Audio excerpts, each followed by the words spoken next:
Hello everyone. तो पिछले part में हमने देखा था कि कैसे हमारे हीरो ने सेतोजिन और उसके भाई सेतोकायांग को बेरहमी से मार दिया था और साथ ही फाइट के दौरान उसने अपना ब्रेक थ्रू भी कंप्लीट कर लिया था। जब इस बारे में सेतोजिन के थर्ड ब्रदर को पता लगता है, जो कि असल में एक इमॉर्टल बन चुका था, वो और गुयू मिलके वुयू को जान से मारने के लिए आगे बढ़ने लगते हैं। पर तभी सीनियर सिस्टर सोयान चीफ एल्डर के साथ वहाँ पर हाजिर हो जाती है, जो कि सेतोजिन और उसके भाई को दोषी मानते हुए ये सजा उनके लिए बिल्कुल सही समझ रहे थे। पर वुयू को इस तरीके से कानून अपने हाथ में नहीं लेना चाहिए था, इसीलिए सजा के तौर पर उसे 1 साल का प्रिजन किया जाता है। अंकल सन को गुड बाय बोलने के बाद हमारा हीरो तो कैद में चला गया था। इस एपिसोड की स्टार्टिंग में दिखाते हैं कि देखते ही देखते पूरे 1 साल गुजर जाते हैं और हमारे वुयू के दुश्मन उसके बाहर निकलने का इंतजार कर रहे थे, वो भी बहुत ज्यादा बेसब्री से। गुयू, जो कि ब्रदर कांग को सच में बहुत ज्यादा प्यार करती थी, उसके मरने के बाद वो उसकी ब्राइड बन जाती है। वहीं वुयू के खून का प्यासा तो मिंगलोंग भी था। वो अपने भाई की ग्रेव पर पहुंचकर सबसे पहले तो उन्हें श्रद्धांजलि देता है और फिर तैयार हो रही गुयू से कहता है कि कल वो लड़का जेल से छूटने वाला है। वो अपने पास से गोल्डन फ्लेम तिलिस्मान बाहर निकालते हुए गुयू को दिखाते हुए कहता है कि ये मुझे मेरे मास्टर ने दिया है। तुम्हारी बॉडी रिफाइनमेंट की 10th लेवल के स्टेज के हिसाब से अगर तुम इस तिलिस्मान का यूज करोगी तो तुम्हारे हाथों से वो लड़का बच के नहीं जा पाएगा।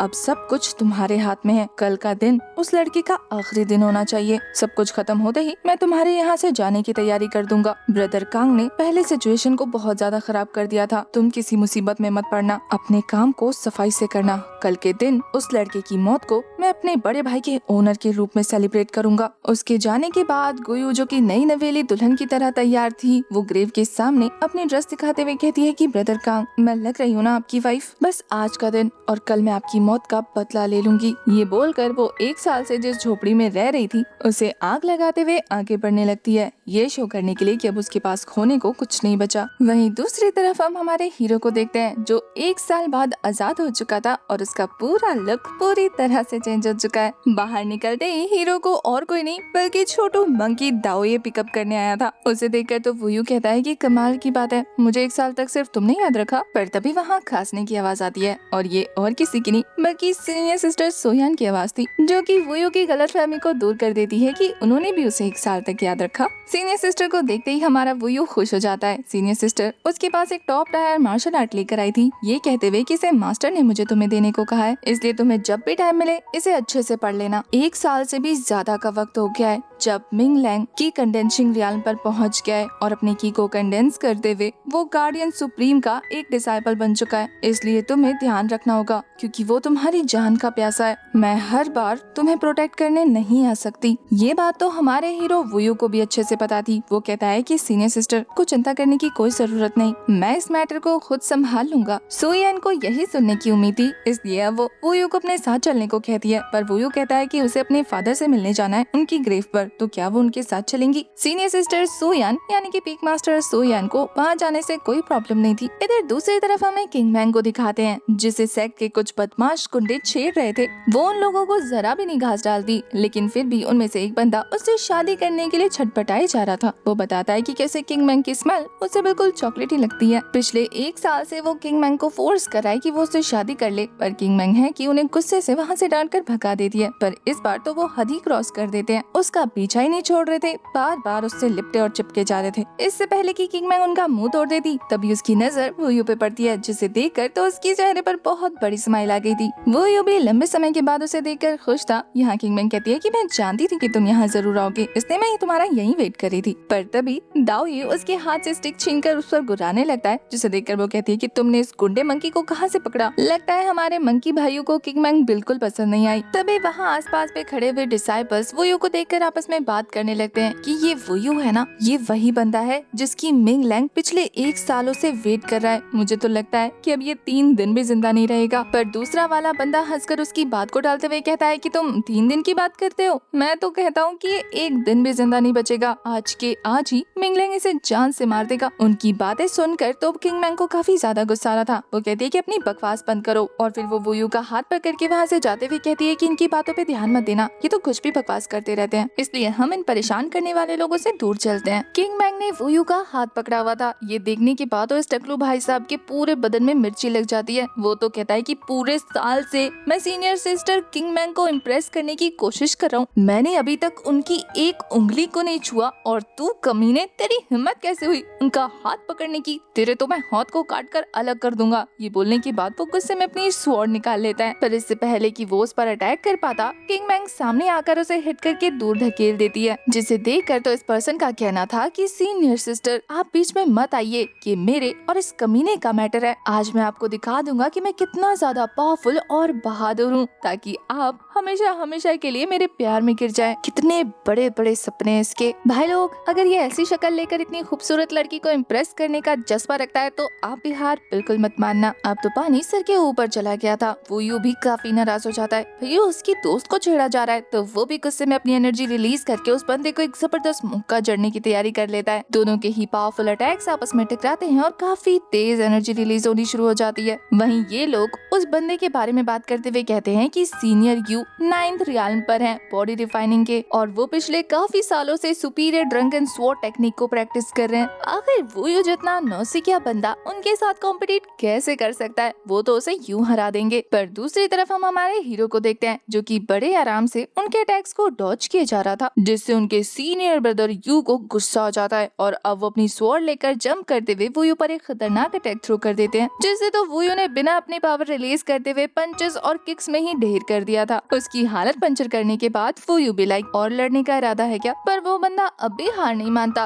तशरीफ लाल होने के बावजूद भी वो स्वॉर्ड लेकर गुर्राते हुए हमारे हीरो की तरफ बढ़ने लग जाता है, पर वूयू तो काफी स्वैग में अपने स्टाफ को निकालकर एक जबरदस्त हिट देकर उसे दूर पटक देता है। अब तो वो उसके आगे गिरकर उसके पाँव में पड़कर अपनी जान की भीख मांग रहा था कि सीनियर वो प्लीज मुझे मत मारना, मैं दोबारा कभी आपके रास्ते में नहीं आऊंगा। पर वूयू तो उसे धमकाते हुए कहता है कि अगर दोबारा मैंने सुना कि तू किंग मैंग के आसपास भी दिखा तो फिर मैं तुझे जान से मार दूंगा, और अब की बार अगर ऐसा हुआ तो फिर माफी मांगने का मौका भी नहीं मिलेगा। वो तो खुद को थप्पड़ मारते हुए कहता है कि ऐसा कभी नहीं होगा भैया, दोबारा कभी नहीं होगा। वूयू को शांत होता देखकर वो बंदा पतली गली से निकलने की कोशिश कर रहा था, पर वूयू भी लाइक एक मिनट, यहाँ से कहाँ जा रहे हो, सामान कौन ठीक करेगा। फाइट के दौरान उसने आसपास पड़े हुए सारे बैम्बू स्टिक्स को इधर उधर जो फैला दिया था, अब वो बंदा वापस आकर उन्हें ठीक करने लगता है। साथ ही जो चमचे हमारे वूयू की इंसल्ट करे थे वो उन्हें डांटते हुए कहता है कि तुम लोग खड़े खड़े मेरा मुंह क्या देख रहे हो, मेरा हाथ बटाओ। अब वो सभी के सभी मिलकर वहाँ की चीजों को ठीक करने लगते हैं। ये देखने के बाद तो किंग मैंग, जो कि वूयू से पहले से ही इम्प्रेस थी, वो और ज्यादा इम्प्रेस होते हुए कहती है कि तुम आखिर कौन से लेवल तक पहुँच गए। पर वूयू के उसकी बातों के जवाब देने से पहले ही मंकी दाओई उसे टीज करने लगता है, जिसे देखकर तो किंग मैंग को गुस्सा आ रहा था कि ये हमेशा मुझे इस तरीके से क्यों परेशान करता है। नेक्स्ट सीन में हमें वूयू को किंग मैंग के साथ ओल्ड मैन की ग्रेव पर दिखाते हैं, जहाँ जाने के बाद वो उनसे कहता है कि देखो मैं तुमसे मिलने फिर से आ गया, और इस बार मैं तुम्हारे लिए काफी अच्छी वाइन लेकर आया हूँ। हाँ, मैं जानता हूँ कि ये तुमने ही बनाई है, तुम जानते हो ये बहुत टेस्टी है, लेकिन क्या आपको आपकी बनाई इस वाइन के बारे में खास बात पता है कि आप इसे कितना भी पी सकते हैं, ये आपके ऊपर असर नहीं करेगी। इसे पीने के बाद मुझे आपकी ज्ञान भरी फालतू बातें नहीं सुननी पड़ेंगी। यहाँ वूयू की बातों से साफ पता लग रहा था कि वो ओल्ड मैन की पुरानी बातों को कितना ज्यादा मिस करता है। वैसे तो वो बाहर से ये दिखाने की कोशिश कर रहा था कि ओल्ड मैन की पुरानी उबाऊ बातों से उसे शांति मिल गई, लेकिन अंदर से वो उन बातों को बहुत याद कर रहा था। वूयू बातें करते हुए बहुत ज्यादा इमोशनल हो चुका था। तभी अचानक से उसे आसपास किसी के आने की आहट सुनाई देती है, और फिर अचानक से उस पर हुए स्नेक अटैक को वो बहुत ही फास्टली रोक लेता है। यहाँ पर वूयू बहुत ही ज्यादा चौकन्ना था। हमें पता लगता है कि ये अटैक करने वाली और कोई नहीं बल्कि गुयू है, जो कि एक काफी पावरफुल पंच क्रिएट करके वूयू पर हमला कर चुकी थी। वूयू उसके हमले को रोकते हुए कहता है कि ओह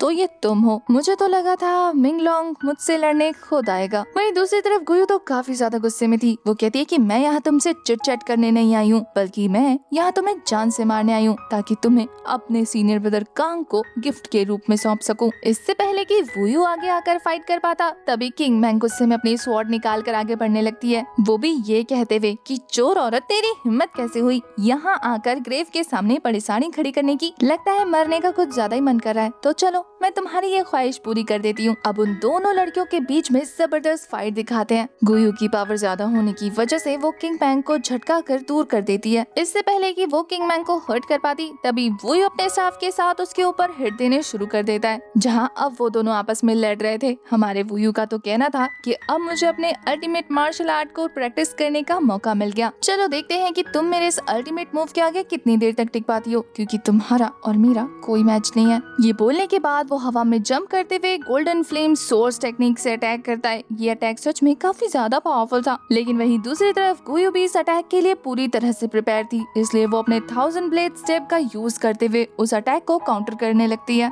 दोनों के ही अटैक आपस में टकराते हैं और इतना तेज ब्लास्ट होता है कि आसपास की चीजें उथल पुथल हो जाती हैं। इसी मौके का फायदा उठाते हुए गुयू काफी ज्यादा स्पीड में वुयू के पीछे पहुंचकर उस पर एक जानलेवा हमला करती है, जिससे वो जमीन पर आकर गिर जाता है। ये देखकर हमारे मिंग भी लाइक कि क्या तुम पागल हो, इतने ज्यादा केयरलेस कैसे हो सकते हो, जबकि ये लड़की तुम्हारी खून की प्यासी बनी हुई है। आखिर तुम्हारे अपनी पावर को होल्ड बैक करने के पीछे का रीजन क्या है, जबकि तुम जानते हो ये लड़की तुम पर जानलेवा हमला कर रही है। अपनी पूरी पावर का यूज करो, वरना इसके हाथों से मारे जाओगे। वो उसकी पावर देखने के बाद समझ गया था कि ये बॉडी रिफाइनमेंट की 10th लेवल पर है। वो कहता है कि तुम्हारी कल्टीवेशन मेरे मुकाबले कम है, लेकिन फिर भी तुम अपनी जान यहाँ कांग के लिए खतरे में डालने क्यों आई हो। पर ये गोयू का कहना था कि 18 साल पहले जब मैं मौत के मुंह में थी, तब मेरी जान ब्रदर कांग ने बचाई थी, लेकिन 1 साल पहले तुमने उन्हें जान से मार दिया और आज मैं तुम्हें मारकर उनकी मौत का बदला लूंगी। ये बोलकर वो एक और हिट देती है, पर इसे बड़े आराम से हमारे वुयू ने डॉज कर लिया था और अब वो और भी ज्यादा पावरफुल होने के बाद अपने हेवन डिवीजन टेक्निक का यूज करता है, जिसका प्रेशर और एनर्जी पहले से भी ज्यादा एक्सट्रीम हो चुकी थी। इसलिए इसका जबरदस्त हिट पड़ते ही वुयू की हालत खराब हो जाती है। वो यहाँ गुयू को जान से नहीं मारता, बल्कि उसे कहता है कि जाओ और जाकर उस मिंग लैंग से कह दो कि मैं उससे फाइट करने के लिए पूरी तरह से तैयार हूँ, इसीलिए अगर मर्द का बच्चा है तो सामने आकर खुद लड़े। पर उसकी बात कंप्लीट नहीं होती, उससे पहले ही ये गो अपने पास से गोल्डन फायर तिलिस्मान रिलीज करते हुए वुयू की बॉडी पर आग लगा देती है। वैसे तो वो जंप करके इस तिलिस्मान को डॉज करने की कोशिश कर रहा था, लेकिन कर नहीं पाता। ये देखकर तो किंग मैंग को इतना ज्यादा गुस्सा आ जाता है कि वो उसके साथ फाइट करना शुरू कर देती है अपने अजूर ब्लड टेक्निक का यूज करके। वुयू के अटैक के बाद गुयू की हालत काफी ज्यादा खराब हो चुकी थी, लेकिन फिर भी वो किंग मैंग से बहुत ज्यादा ताकतवर थी, इसलिए वो बड़े ही आराम से उसे ओवर पार करके वुयू की तरफ थ्रो कर देती है, जहाँ वो भी उस आग की लपटों में आ चुकी थी। इतना ही नहीं, वो तो चाहती थी कि वुयू के बचने का 1% भी चांस ना बचे, इसलिए वो अपने पास मौजूद ब्लेड्स का यूज करके भी उन पर अटैक करती रहती है। इस अटैक को देखने के बाद किंग मैंग काफी बुरी तरीके से डर गई थी। उसे समझ नहीं आता कि अब उसे क्या करना चाहिए। देखते ही देखते गुयू ने चारों तरफ से अपने हिडन वेपन्स उनकी तरफ थ्रो कर दिए थे और अब ये कभी भी उन पर हिट होने ही वाले थे। वुयू भी यही कहता है कि इन हिडन वेपन्स को डॉज करने का कोई रास्ता नजर नहीं आ रहा और इसके अलावा इस तिलिस्मान का फायर भी उसकी बॉडी को झुलसा रहा है। वो आंखें बंद कर अपने इनहेरिटेंस स्पेस में पहुंच जाता है। वहां जाने के बाद वो इन सारी चीजों से निकलने का रास्ता ढूंढ रहा था। तभी मिंग उसे छेड़ते हुए कहती है कि बेवकूफ लड़के, तुमने आग से खेलना कब शुरू कर दिया? तुमने बताया नहीं कि तुम्हारी बॉडी फायर प्रूफ है। ये आग लेकर मुंह ढाकर मेरे पास क्यों आ गए? तुम क्या चाहते हो, मेरा घर फिर से जलने लग जाए?